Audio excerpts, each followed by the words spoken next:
Students we start from activity 6.8, page number है आपका 61। ठीक है, तो आप इसमें देखें, ये भी आपकी अभी जो एक्टिविटी चल रही है ये सब केमिकल चेंज की ही चल रही हैं।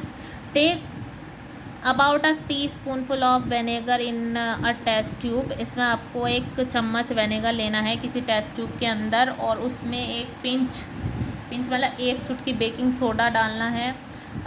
यू वुड हियर, आपको एक हिस करके साउंड सुनाई देगी उसके अंदर से जब आप उसमें बेकिंग सोडा डालोगे, और उसमें कुछ बबल्स, मतलब वो जो हिस करके गैस ऊपर की तरफ आती है उसमें आपको बबल दिखाई देंगे, मतलब बबल की फॉर्म में वो गैस ऊपर की साइड को आती है, कम आउट बाहर की साइड को आती है। पास दिस गैस, और वो जो गैस निकलती है बबल की फॉर्म में, उसको आपको एक दूसरी फ्रेशली प्रिपेयर्ड लाइम वाटर की टेस्ट ट्यूब में आपको उसको पास करना होता है जो गैस निकलती है। अब what happen to the lime water, अब लाइम वाटर के साथ वो क्या करती है उसको आपको देखना है। The change in the test tube is as follow, और जो आपने पहली टेस्ट ट्यूब ली थी जिसमें आपने एक चम्मच विनेगर लिया था और उसमें आपने एक चुटकी बेकिंग सोडा डाला था, जिसको आप सोडियम हाइड्रोजन कार्बोनेट भी कहते हैं, NaHCO3 भी कहते हैं, बिकम्स, तो उससे हमें मिला carbon dioxide plus other substance, और भी सब्सटेंस। मतलब अभी मैंने बोला था ना कि हिस करके एक साउंड सुनाई देगी आपको, और वो जो गैस ऊपर निकलती है वो बबल की फॉर्म में आपको दिखाई देगी। तो वो जो गैस होती है जिसकी आवाज़ आपको आती है वो कार्बन डाइऑक्साइड होती है, ठीक है, CO2। The reaction between carbon dioxide and lime water is, अब जब आप कार्बन डाइऑक्साइड को जो गैस निकलती है उसको आप लाइम वाटर में पास करोगे तो क्या होगा, देखिए ये दे रखा है आपका, ये विनेगर था, इसमें आपने एक चुटकी बेकिंग सोडा डाला, ठीक है, इसमें से जो गैस निकलनी शुरू हुई उसको आपने पास ऑन कर दिया दूसरी एक लाइम वाटर की जो टेस्ट ट्यूब थी उसके अंदर, ठीक है। अब इसमें क्या हुआ कि कार्बन डाइऑक्साइड जब लाइम वाटर के साथ मिक्स हुई, लाइम वाटर CaOH का होल ट्वाइस के अंदर मिक्स हुई, तो हमें दूसरे प्रोडक्ट मिला कैल्शियम कार्बोनेट, ठीक है, CaCO3। इस जो टेस्ट ट्यूब में कैल्शियम कार्बोनेट बनता है प्लस वाटर, और वाटर रहता है इसके अंदर, ठीक है। When carbon dioxide is passed through lime water, जब कार्बन डाइऑक्साइड जो है वो लाइम वाटर में पास होती है तो हमें कैल्शियम कार्बोनेट मिलता है, फॉर्म्ड होता है, which makes lime water milky, जो कि लाइम वाटर को जो है वो मिल्की बना देता है, उसका कलर जो होता है वो चेंज कर देता है, मिल्की सा हो जाता है। The turning of lime water into milky is a standard test of carbon dioxide, और अगर ये मतलब लाइम वाटर का कलर मिल्की हो जाता है, दैट मीन्स ये बहुत बड़ा टेस्ट है कार्बन डाइऑक्साइड का, कि इसमें जो है वो कार्बन डाइऑक्साइड बनती है। जो फर्स्ट आपने टेस्ट ट्यूब ली थी उसके अंदर कार्बन डाइऑक्साइड बनी, गैस को देख कर थोड़ी ना पता चल जाएगा कि वो कार्बन डाइऑक्साइड है, लेकिन अगर लाइम वाटर का कलर जो है वो मिल्की हो जाता है, दैट मीन्स उसमें से कार्बन डाइऑक्साइड निकली है। You will use it in chapter number 10 में, आप इसका जो उपयोग है, show that the air we, आपको पता चलेगा कि जो एयर हम जो ब्रीथ आउट बाहर निकालते हैं उसमें बहुत जो होता है वो बहुत ज़्यादा अमाउंट में कार्बन डाइऑक्साइड होती है, ठीक है। इन एक्टिविटी 6.6 एंड 6.8, 6.6 और 6.8 में आपने देखा, you saw that in each change one or more new substance were formed, हर चेंज में आपका या तो एक या फिर दो सब्सटेंस नए बने हैं, दूसरे ही फॉर्म हुए हैं। इन एक्टिविटी 6.6 में आपने देखा कि the ash was the new substance, जब आपने मैग्नीशियम रिबन को जलाया तो आपको न्यू सब्सटेंस क्या मिला, ऐश मिला, राख मिली। और एक्टिविटी 6.7 में जब आपने कॉपर सल्फेट की आयरन के साथ रिएक्शन कराई तो हमें एक नया प्रोडक्ट मिला, वो है आयरन सल्फेट और कॉपर, ठीक है, दो मिले, आयरन सल्फेट मिला और कॉपर मिला। Both of these are the new substances, जो कि दोनों नए सब्सटेंसेज हैं। Copper was deposited on the shaving blade, और कॉपर जो था वो शेविंग ब्लेड पर डिपॉजिट हो गया था।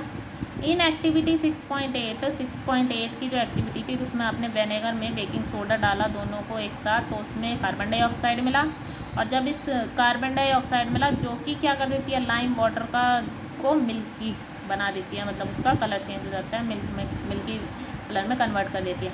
Can you name the new substance formed in this reaction, इस सब्सटेंस में दूसरा, इस रिएक्शन में दूसरा सब्सटेंस क्या बना था भाई, इसमें बना था दूसरा सब्सटेंस कैल्शियम कार्बोनेट, ठीक है, CaCO3 और वाटर था, ठीक है।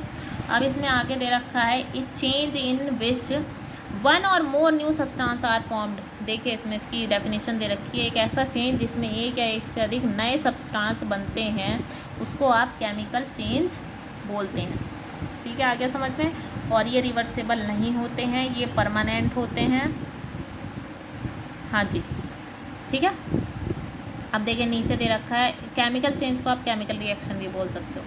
Chemical change are very important in our life. Chemical change जो है हमारी लाइफ में बहुत ज़्यादा इंपॉर्टेंट होते हैं। All new substances are formed, जितने भी नए सब्सटेंसेस फॉर्म होते हैं वो केमिकल चेंज के वजह से ही होते हैं। वही केमिकल चेंज का रिजल्ट होता है कि हमें नई चीज़ें मिलती हैं। जैसे कि एग्जांपल है डाइजेशन ऑफ फूड, जो डाइजेशन होता है खाने का हमारे बॉडी के अंदर, वो भी केमिकल चेंज है। रिपनिंग ऑफ फ्रूट्स का ख़राब होना। फर्मेंटेशन ऑफ ग्रेप्स का फर्मेंटेशन मतलब इससे ग्रेप्स से अल्कोहल बनाई जाती है, ये प्रोसेस भी आपको 8th में पढ़ने मिलेगी।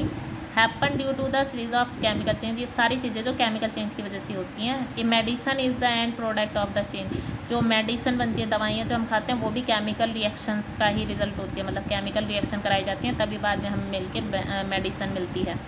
यूज़फुल न्यू मटीरियल्स सच है, जैसे प्लास्टिक हो गया, डिटर्जेंट हो गया, ये सारे प्रोडक्ट जो होते हैं सब केमिकल रिएक्शन से ही मिलके बने होते हैं। Stead very new material is discovered by studying chemical change, बहुत सारे नए मटेरियल आपको जो डिस्कवर होते हैं वो सब केमिकल चेंज की वजह से ही होते रहते हैं। We have seen that one or more new substances are produce in chemical change, हमने देखा कि बहुत एक या एक से ज़्यादा ही प्रोडक्ट बन रहे हैं केमिकल चेंज में, मिल रहे हैं हमें। In addition to new product के साथ साथ हमें और भी चीज़ें मिलती हैं केमिकल चेंज में। वो क्या होती हैं, जैसे हीट, लाइट, या फिर कोई रेडिएशन, मतलब कोई भी रेज जैसे अल्ट्रावायलेट रेज वगैरह होती है, इसके बारे में भी दे रखा है आपका ये ब्लू वाला portion. May be given of, या तो ये हमें मिलती हैं, गिवन ऑफ का मतलब या तो ये मतलब बाहर हीट प्रोड्यूस होती है या फिर एब्जॉर्ब होती है, मतलब या तो निकलती है या फिर यूज़ की जाती है केमिकल रिएक्शन में। इस मतलब न्यू सब्सटेंस तो मिलता है, उसके साथ साथ ये भी चीज़ें होती हैं। या फिर साउंड प्रोड्यूस होती है, जैसे कि अभी इसमें हुआ था बेकिंग सोडा वाले में, हिस करके साउंड निकली थी। अ चेंज इन स्मेल में टेक प्लेस और अ न्यू स्मेल में बी गिवन ऑफ, या तो जो है वो जो इस चेंज में या तो आपको कोई न्यू स्मेल आ सकती है, जो सब्सटेंस दूसरा बनाया उसमें न्यू स्मेल आ सकती है, या फिर जो सब्सटेंस की स्मेल थी वो जा भी सकती है, स्मेल लेस भी हो सकता है। अ कलर चेंज में टेक प्लेस, कलर चेंज हो सकता है, जैसे कि अभी हुआ था कॉपर सल्फेट वाले में, आयरन सल्फेट बना था तो उसमें ब्लू कलर ग्रीन हो गया था। अ गैस में भी फॉर्म्ड, या फिर गैस फॉर्म हो सकती है, जैसे कि अभी बेकिंग सोडा वाले में CO2 गैस बनी थी। Let us look at the some example, ऐसे आप कुछ एग्जाम्पल भी देख सकते हो। You saw the burning of magnesium ribbon is a chemical change, अभी मैग्नीशियम रिबन की जो एक्टिविटी थी वो केमिकल चेंज था, जैसे कि आपने देखा। बर्निंग ऑफ कोल, वुड या लीव्स, ये सब जो भी है वो केमिकल चेंज है। तो इससे क्या पता चलता है कि बर्निंग की जो प्रोसेस है उसको आप केमिकल चेंज में कंसीडर करते हो। Burning is always accompanied by production of heat, तो जब बर्निंग होती है, जब कोई चीज़ जलाई जाती है तो उसमें क्या चीज़ और बनती है, हीट और मिलती है, हीट का प्रोडक्शन और होता है। ठीक है, अब इसमें आके दे रखा है देखो एक्सप्लोजन। अब एक्सप्लोजन, बर्निंग और एक्सप्लोजन अलग अलग होते हैं ना। अब एक्सप्लोजन करते हो मतलब अगर जैसे पटाखे वटाखे चलाते हो तो ये भी जो है केमिकल चेंज है, इसमें भी हीट भी होती है, मतलब हीट भी निकलती है, लाइट भी निकलती है और साउंड भी निकलती है, और बहुत सारी अनप्लीजेंट गैसें भी निकलती हैं जिसकी वजह से एटमॉस्फेयर पॉल्यूट हो जाता है, मतलब जो पॉल्यूट हो जाता है एटमॉस्फेयर। दैट इज़ वाई, इसीलिए मना किया जाता है कि ज़्यादा पटाखे नहीं चलाने चाहिए। वैन फूड गेट स्पॉइल्ड, जब खाना ख़राब होता है, it produce a fall smell, तो उसकी जो स्मेल होती है वो बहुत अजीब सी स्मेल आनी शुरू हो जाती है। Shall we call this change a chemical change, क्या आप इसे भी केमिकल चेंज बोल सकते हो? तो हाँ बोल सकते हो, अभी इसमें बताया ना कि स्मेल भी चेंज हो जाती है। You must have noticed that A slice of, आप देखो कि आप अगर एक एप्पल की स्लाइस को अगर आप कट करते हो तो थोड़ी देर अगर आप उसे रख दोगे तो वो ब्राउन कलर, मतलब जो स्लाइस होती है उस पर थोड़ा ब्राउन सा कलर आपको देखने मिलता है। ठीक है, अगर आप उसे अचानक एकदम से खा नहीं लेते इमीडिएटली, मतलब जैसे आपने स्लाइस काटी और खा ली, अगर आपने थोड़ी देर रख दी तो उस पर ब्राउन सा कलर हो जाता है, मतलब ब्राउनिश सा कलर हो जाता है।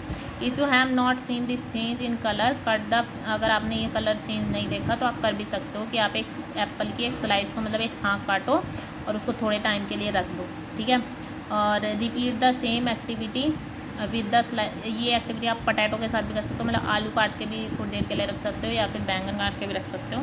The change of colour in this case is due to the formation of new substance. ये जो कलर का चेंज होता है ये जो है एक न्यू सब्सटेंस फॉर्म होता है, उसकी वजह से कलर चेंज होता है। Are not these changes chemical change? क्या ये केमिकल चेंज है? हाँ जी, केमिकल चेंज है बिल्कुल। In chapter 5 you neutralised N acid with a base. हमने चैप्टर नंबर 5 में एक न्यूट्रलाइजेशन की प्रोसेस करी थी जिसमें एसिड और बेस दोनों मिलके क्या होते हैं, न्यूट्रलाइज्ड हो जाते हैं। इज़ न्यूट्रलाइजेशन है केमिकल चेंज? क्या ये केमिकल चेंज है? हाँ जी बिल्कुल केमिकल चेंज है। अब देखिए इसमें आपका ये जो ब्लू पोर्शन दे रखा है एक प्रोटेक्टिव शील्ड। देखिए हमारे एटमॉस्फेयर में एक प्रोटेक्टिव लेयर होती है, ओजोन की लेयर होती है एटमॉस्फेयर में, जो हमें सन से निकलने वाले अल्ट्रावायलेट रेज से बचाती है, ठीक है, प्रोटेक्ट करती है। जो ओजोन होती है वो इन रेज को एब्जॉर्ब कर लेती है और ऑक्सीजन में ब्रेक डाउन हो जाती है, ठीक है, जिससे हमें एटमॉस्फेयर में ऑक्सीजन मिलती है। ओजोन जो है वो जब इनको एब्जॉर्ब करती है रेडिएशन को तो वो टूट जाती है किस चीज़ में, ऑक्सीजन में। ओजोन ऑक्सीजन में कन्वर्ट हो जाती है। Oxygen is different from ozone. Oxygen जो है वो ओजोन से अलग चीज़ है, ठीक है, ये कन्वर्ट होती है इसमें। Can we call the break down to ozone a chemical change? क्या इस ब्रेक डाउन को केमिकल चेंज बोल सकते हो?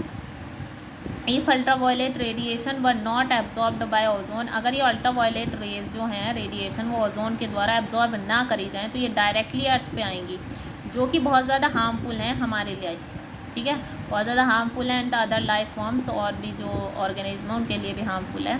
ओजोन एक्ट, ये जो ओजोन है वो बिल्कुल ऐसे एक्ट करती है जैसे कि नेचुरल शील्ड हो, ठीक है, अगेंस्ट दीज रेडिएशन। जो सन से निकलने वाली रेडिएशन है इनसे नेचुरल शील्ड मतलब परत की तरह काम करती है ये ओजोन जो, ठीक है। तो यहाँ तक आप रिवाइज कर लीजिएगा। अब ये जो है आपका रस्टिंग ऑफ आयरन मैं आपको कल पढ़ाऊँगी। Thank you.